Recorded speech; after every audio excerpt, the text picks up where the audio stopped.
Dunia yang tadinya begitu lapang, sekarang terasa begitu sempit untukku, ya Allah. Jika Engkau ridho padaku, cabutlah nyawaku, ya Allah. Subhanallah. Itulah doa dari Imam Bukhari, seorang ulama besar, guru dari para ahli hadis, ketika beliau diusir dari negerinya. Dan Allah ridho padanya. Berikut adalah kajian dari Ustadz Umar Mita Syamilah. Terima kasih. Banyak di antara kita tidak mengetahui bahwasanya Imam Bukhari, salah satu ulama besar, yang tentunya kita paham beliau merupakan imam dari para ulama hadis dunia, itu adalah Imam Bukhari. Kita mengenal Imam Bukhari itu, Masya Allah, tingkat keilmuannya, tingkat hafalannya yang luar biasa.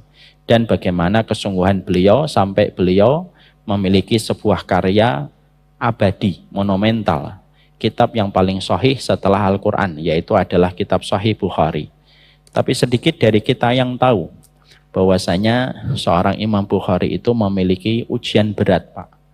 Bahwasanya beliau di akhir kehidupannya, beliau tinggalnya di Nisabur. Nisabur itu merupakan kawasan hari ini berada pada kawasan Iran. Beliau ternyata difitnah di Nisabur itu. Salah satunya kenapa beliau mendapatkan fitnah, karena banyaknya orang yang sangat mengidolakan beliau sehingga menimbulkan hasad bagi sebagian orang yang lain. Itulah kondisi manusia. Jadi adakah orang yang hasad kepada Imam Bukhari? Ada. Ditambah lagi Pak, ada satu kasus bahwasanya di Nisabur Imam Bukhari diminta untuk mengajari anak-anak sultan di Nisabur. Tapi Imam Bukhari tidak mau mendatangi pintu istana. Beliau tidak mau mengajar anak-anak sultan, kecuali anak-anak sultan yang datang ke rumahnya. Karena menurut Imam Bukhari, al-ilmu yu'ta wala ya'ti. Ilmu itu didatangi, bukan mendatangi.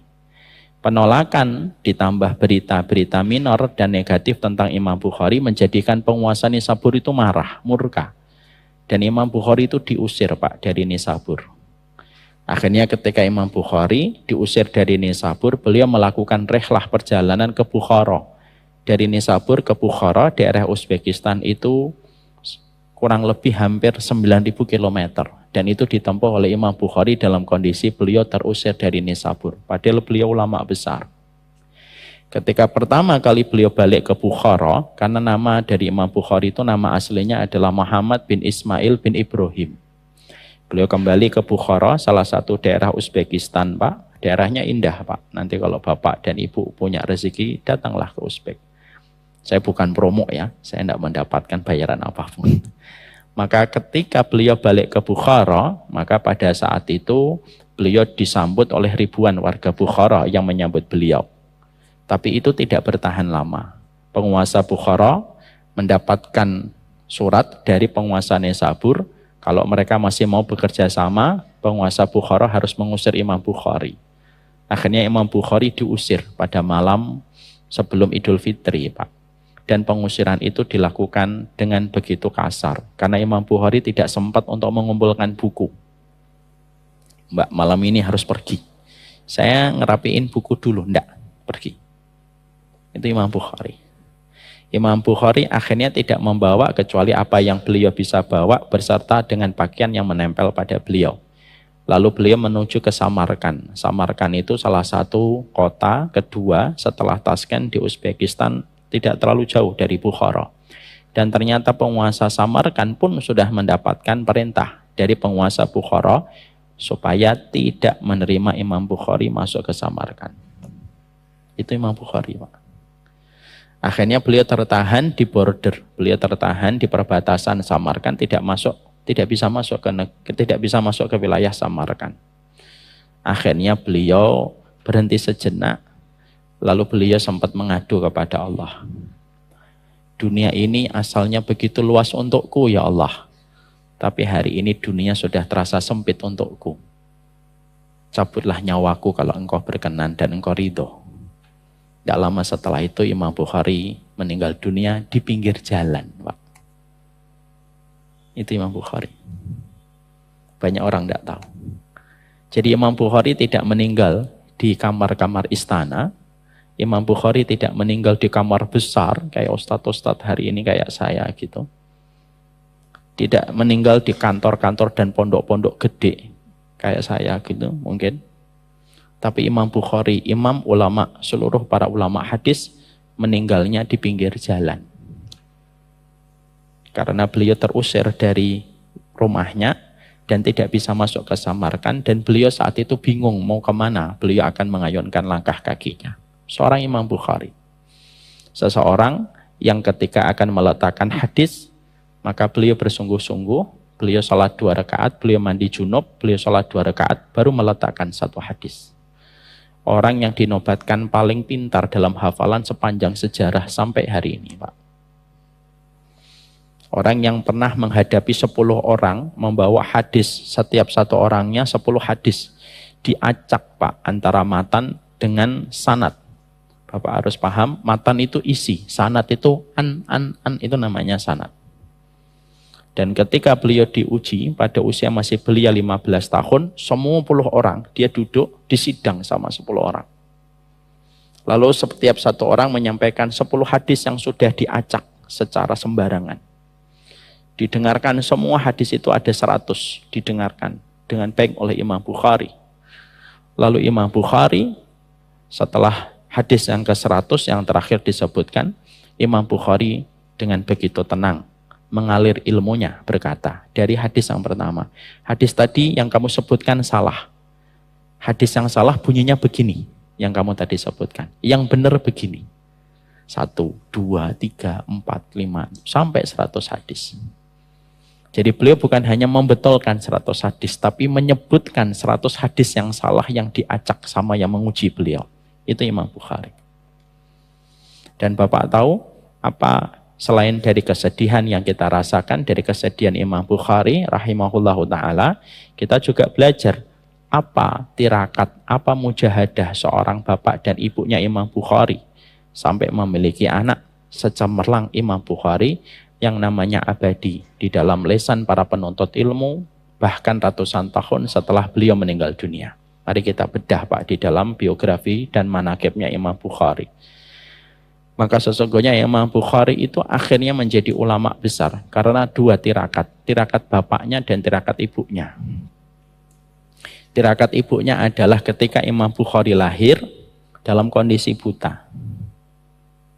Maka Imam Bukhari ketika lahir dalam kondisi buta, ibunya betul-betul menghidupkan malam dengan tahajud. Membasahi tempat sujudnya. Dan tidak pernah putus mendoakan Imam Bukhari supaya dikembalikan penglihatannya.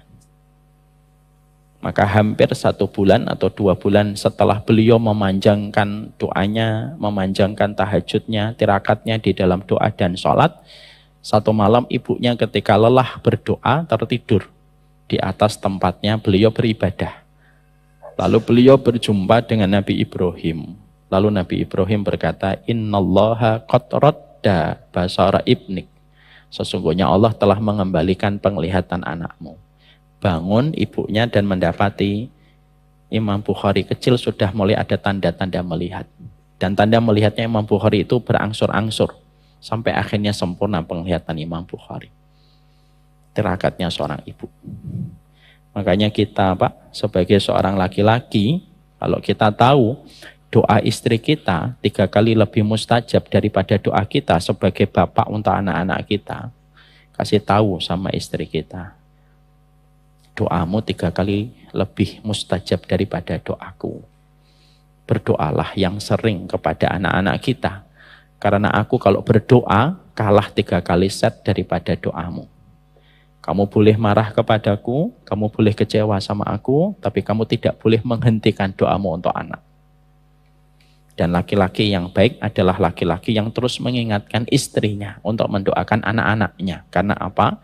Doanya wanita itu luar biasa didengarkan oleh Allah daripada doanya seorang bapak. Dan kita tidak usah protes. Kok gitu sih Ustadz? Tidak usah. La yus'alu amma yaf'alu wa hum yus'alun. Allah tidak pernah ditanya, kita yang ditanya sama Allah. Tirakat yang kedua, tirakat bapaknya, namanya Ismail bin Ibrahim. Ismail bin Ibrahim ini seorang penuntut ilmu, Pak. Beliau sakit dan beliau meninggal dunia. Pada saat ketika sebelum beliau meninggal dunia, Ismail bin Ibrahim ini ngomong, dipanggil itu istrinya, dan berkata kepada istrinya, aku tinggalkan kitab di perpustakaan untuk anak kita. Ya, saudaranya Bukhari satu, Pak, namanya Ahmad bin Ismail bin Ibrahim. Imam Bukhari Muhammad bin Ismail bin Ibrahim. Aku tinggalkan perpustakaan untuk dua anak kita. Dan aku tinggalkan dinar dan dirham yang aku simpan di sini. Dan aku pastikan tidak ada dinar dan tidak ada dirham. Tidak ada satupun dinar dan dirham yang aku tinggalkan untuk menghidupi dua anakku dan memberikan pendidikan terbaik untuk anakku yang aku campurkan dengan haram dan syubhat. Aku pastikan dinar dan dirhamnya bersih untuk kedua anak kita. Masya Allah, Pak. Dari tirakatnya seorang bapak untuk mencari harta yang bersih, dari tirakatnya seorang ibu yang terus berdoa, lahirlah dengan gemilang seorang anak yang bernama Muhammad bin Ismail bin Ibrahim yang akhirnya bergelar dengan nama Imam Bukhari. Makanya bapak-bapak, tirakatnya bapak itu apa? Kalau memang bapak tidak bisa tahajud panjang, kalau bapak tidak bisa puasa Daud, kalau memang bapak tidak bisa sedekah yang banyak, minimal jangan masukkan 1 rupiah pun yang tercampur dengan harta yang syubhat dan haram, karena itu yang membatalkan perjalanan baik anak kita dalam kehidupan di masa dewasa. Tirakatnya ibu apa? Banyaklah berdoa. Kalaupun siklus bulanan, teruslah berdoa. Bapak harus mengingatkan terus. Dan disitulah kita mendapati tentang kisahnya Imam Bukhari. Jadi Imam Bukhari pun mendapatkan kesedihan, Pak. Diusir, Pak. Tingkat keilmuan Imam Bukhari dituduh menyimpang. Apa yang beliau pelajari itu setingkat Imam Bukhari. Makanya kalau bapak tiba-tiba mendapatkan ada orang yang tidak suka sama bapak, ya wajar. Wong Imam Bukhari akhlaknya baik, mulia adabnya, kedalaman ilmunya diakui dan dinobatkan menjadi orang yang paling encer hafalannya di dalam tubuh kaum muslimin, itu pun dituduh dengan penyimpangan. Apalagi cuma kita. Jadi kalau kita akhirnya sedih, ya sedih itu normal. Karena Imam Bukhari juga sedih, Pak. Dunia yang terasa lapang selama ini terasa sempit untukku mulai hari ini. Cabutlah nyawaku kalau engkau ridho ya Allah. Dan didengarkan doanya oleh Allah Subhanahu wa Ta'ala. Terima kasih sudah menonton konten dakwah di channel ini. Jika ada pendapat atau gagasan, silahkan ditulis di kolom komentar di bawah. Terima kasih.